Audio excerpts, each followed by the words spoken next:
ଜାକୁବଙ୍କର ସନ୍ତାନ ସନ୍ତତି।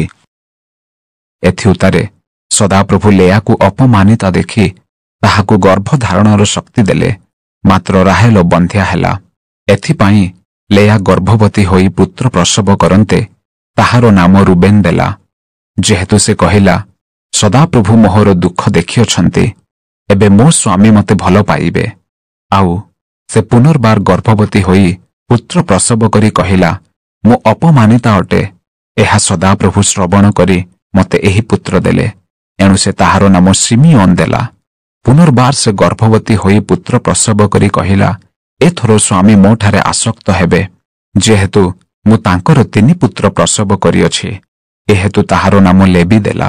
ଏଥିଉତ୍ତାରେ ପୁନର୍ବାର ତାହାର ଗର୍ଭ ହୁଅନ୍ତେ ସେ ପୁତ୍ର ପ୍ରସବ କରି କହିଲା, ଏବେ ମୁଁ ସଦାପ୍ରଭୁଙ୍କ ସ୍ତବ ଗାନ କରିବି। ତେଣୁ ସେ ତାହାର ନାମ ଜିହୁଦା ଦେଲା। ଏଥିଉତ୍ତାରେ ତାହାର ଗର୍ଭ ନିବୃତ୍ତି ହେଲା।